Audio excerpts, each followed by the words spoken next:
Os Estados Unidos perdem 15 milhões de dólares por semana com um plano surpreendente: liberar vermes de parafuso no Panamá. Não estamos falando de insetos comuns. Esses parasitas podem devastar rebanhos inteiros e até infectar seres humanos. Nos Estados Unidos existem fábricas inteiras dedicadas à criação de moscas que transportam esses vermes. E por incrível que pareça, governos de outros países não parecem se opor, talvez por medo ou simplesmente por não saberem o que está acontecendo. Mas afinal, qual é o objetivo disso tudo? Aproveita e deixa o like agora mesmo para não esquecer depois. Agora, pega seu café e vamos mergulhar fundo nesse mistério intrigante.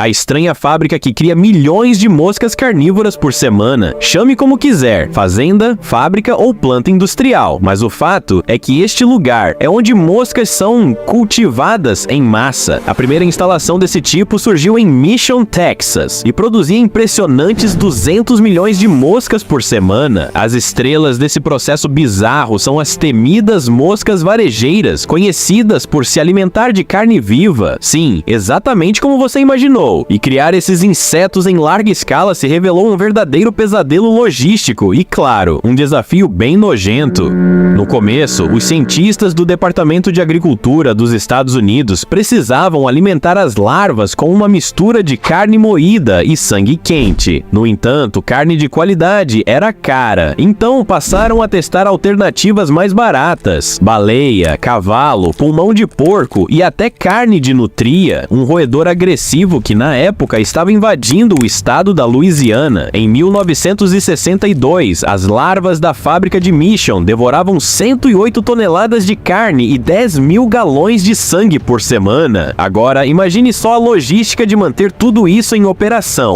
No entanto, produzir as moscas era apenas metade do problema. Elas precisavam ser transportadas até os locais de teste. A carga fedia tanto que as companhias aéreas se recusavam a levá-las, até que os funcionários tiveram a ideia de borrifar colônia nas caixas para disfarçar o cheiro. A planta de Mission foi fechada em 1981 e a criação das moscas foi transferida primeiro para o México e mais tarde para o Panamá. Atualmente, a fábrica no Panamá funciona em uma antiga plantação de cana-de-açúcar, localizada a cerca de 32 quilômetros a leste da capital do país, e assim continua a missão curiosa e inquietante de criar milhões de moscas carnívoras toda semana. Uma fábrica sem janelas que cria 20 milhões de moscas por semana. E não, elas não comem carne crua. Diferente do plano original, as larvas dessas moscas não são mais alimentadas com carne fresca. Porém, elas ainda precisam de proteína animal para crescer. Acredite ou não, seria até mais fácil usar carne. No lugar disso, a dieta agora é uma mistura econômica de leite em pó e ovos reconstituídos, engrossada com celulose. Quando essa gororoba é despejada sobre as larvas, parece literalmente esgoto, mas elas não parecem se importar e nem fazem ideia de que estão sob vigilância constante. Com uma equipe de 115 pessoas trabalhando 24 horas por dia, 7 dias por semana, essa instalação tem a missão de produzir 20 milhões de moscas por semana. O processo acontece em um labirinto de concreto sem janelas, onde cada sala é ajustada com temperatura e umidade específicas para diferentes fases do desenvolvimento das larvas. Por exemplo, os ovos eclodem em um ambiente aquecido a 39 graus Celsius, imitando a temperatura corporal de um animal infectado. Assim que nascem, as larvas são levadas para salas mais frias, onde são alimentadas e crescem rapidamente. Uma máquina industrial, originalmente usada para contar comprimidos, foi adaptada para cuspir 15 onças de larvas por vez em bandejas de alumínio, que são empilhadas em pilhas de até 50 bandejas cada. Parece um cenário de ficção científica? Pois é, mas é tudo real. Em apenas 2 dias, essas larvas se transformam em moscas adultas, prontas para cumprir seu curioso propósito no ciclo de criação. Como um enxame de moscas mortais é liberado do céu para cumprir sua missão, depois de passar por um processo de resfriamento, as moscas entram em um estado de dormência que as faz parecer mortas, mas estão apenas adormecidas. Assim, bem lentas, são cuidadosamente embaladas em caixas de metal do tamanho de uma máquina de lavar e carregadas em aviões. A missão está apenas começando. Agora é hora de liberá-las em seu destino final. Esses pequenos aviões turbo turbohélice, capazes de carregar até 2 milhões de moscas por vez, são herança militar. Mas, em vez de bombas, agora espalham enxames de insetos prontos para agir. O sistema moderno de dispersão lança as moscas diretamente da barriga da aeronave, um grande avanço em comparação ao método antigo, em que técnicos precisavam lançar manualmente pequenas caixas de papelão. O problema? Muitas vezes as caixas não quebravam ao tocar o solo, deixando as moscas presas e mortas. Hoje, o avião voa a menos de 500 metros de altitude, próximo o suficiente para que o calor do ambiente desperte os insetos. Assim que acordam, elas se espalham em todas as direções, assumindo o controle do território como um enxame implacável. Essas moscas são da espécie Cochleomia omnivorax, exibindo grandes olhos vermelhos e corpos metálicos em tons de azul e verde. Não são muito diferentes das moscas comuns que você já deve ter encontrado, mas essa aparência inofensiva esconde seu instinto voraz por carne viva. Uma vez livres no ar, nada mais as detém. Moscas que transformam feridas em incubadoras mortais. O verdadeiro perigo está nos detalhes. Depois do acasalamento, as fêmeas dessas moscas depositam seus ovos em feridas abertas de animais de sangue quente. Quando as larvas eclodem, começam a devorar a carne ao redor, afundando cada vez mais na pele. Bem alimentadas, elas abandonam as feridas para entrar na fase de pupa e, em breve, uma nova geração de moscas emerge, pronta para repetir o ciclo. Por décadas, essas moscas foram o pesadelo dos fazendeiros. Elas invadem o corpo do gado por qualquer abertura na pele, desde o umbigo de bezerros recém-nascidos até pequenos arranhões de arame farpado ou mordidas de carrapatos. Nada escapa. Até o menor ferimento se torna uma porta de entrada. Assim que as larvas terminam seu ciclo, o animal é deixado à beira da morte, sofrendo uma dor excruciante. A cada ano, essas moscas causam milhões de dólares em prejuízos no sul dos Estados Unidos. Seu território já se estendeu da Flórida até a Califórnia, afetando não apenas gado, mas qualquer animal de sangue quente, como veados, esquilos, animais de estimação e, ocasionalmente, até seres humanos. Essas moscas não são nada exigentes. A única coisa que importa é que a carne esteja viva e quente e que a vítima sofra o máximo possível até sucumbir. Agora você entende por que estamos falando delas? A guerra contra as moscas carnívoras. Como os Estados Unidos e a América Central eliminaram uma ameaça secular.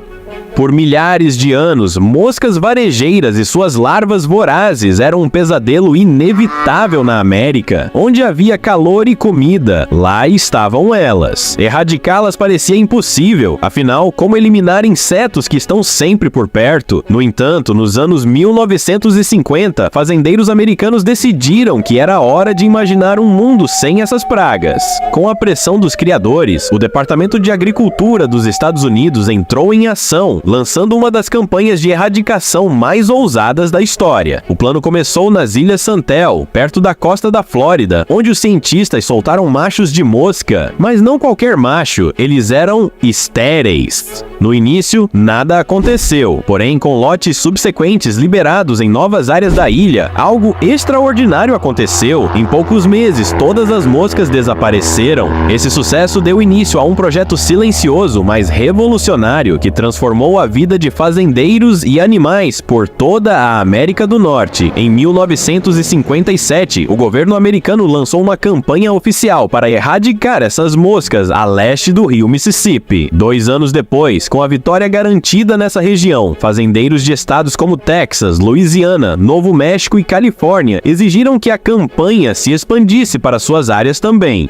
Finalmente, em 1966, os Estados Unidos declararam vitória sobre as moscas carnívoras. No entanto, a barreira de moscas estéreis instalada ao longo da fronteira com o México não foi tão eficaz quanto o esperado e precisou ser movida repetidamente para o sul. Em 1985, os cientistas tomaram uma decisão estratégica: estabelecer a barreira nos istmos do Panamá, a faixa mais estreita da América Central, e essa escolha não foi por acaso. Hoje, o programa de controle das moscas varejeiras custa cerca de 15 milhões de dólares por ano. Um preço alto, mas que vale a pena para manter essas pragas mortais longe. A erradicação não apenas salvou milhões de animais, mas também mudou a paisagem da pecuária na América do Norte, trazendo alívio para fazendeiros, veados, gado e até seres humanos. Uma barreira invisível que economiza milhões e protege o futuro da agricultura. Esse programa, que custa cerca de 15 milhões de dólares por ano, traz uma economia impressionante de 796 milhões de dólares anuais para a agricultura. É considerado um dos maiores sucessos na história da entomologia, e com razão. Mas como tudo isso funciona? Moscas, aviões e barreiras invisíveis podem parecer complicados, mas na prática o conceito é simples. Eliminar essas moscas não é tão difícil. O verdadeiro desafio é impedir que uma nova infestação aconteça, e é exatamente para isso que a barreira biológica no Panamá foi criada. Toda semana, aviões liberam 14,7 milhões de moscas machos estéreis sobre a floresta tropical panamenha, evitando que a população de moscas carnívoras se recupere. Para sustentar esse esforço, uma fábrica no Panamá opera 24 horas por dia criando esses insetos. Mas isso é apenas uma parte do trabalho. Inspetores percorrem milhares de quilômetros em motocicletas, barcos e até a cavalo, vasculhando o norte da barreira em busca de larvas. Um único erro poderia comprometer décadas de progresso, por isso cada membro da equipe leva sua missão muito a sério.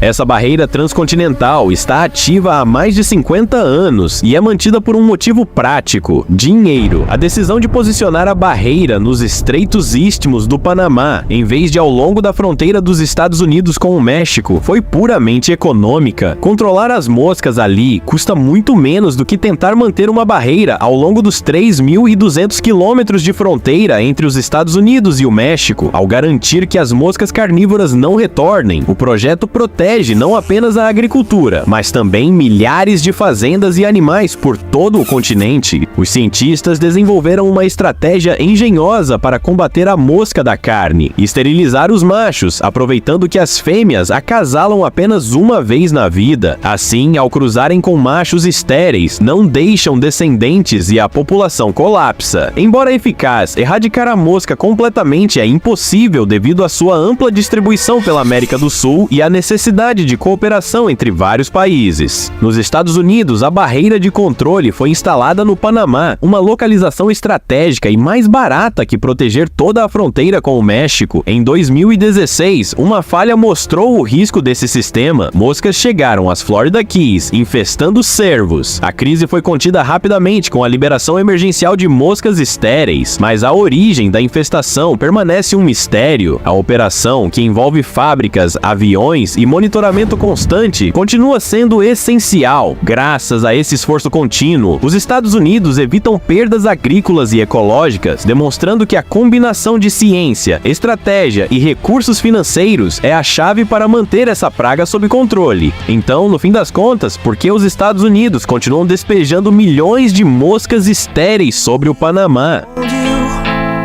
Será que é só uma questão de controle biológico? Ou existe algo mais que não estamos vendo? Talvez, apenas talvez, certas respostas estejam voando por aí, bem diante dos nossos olhos. Se você curtiu essa viagem por trás dos bastidores desse mistério, já deixa seu like e se inscreve para não perder os próximos vídeos. Porque, como dizem, nem tudo que voa está perdido. E lembre-se, às vezes, a verdade está no ar, esperando um momento certo para pousar.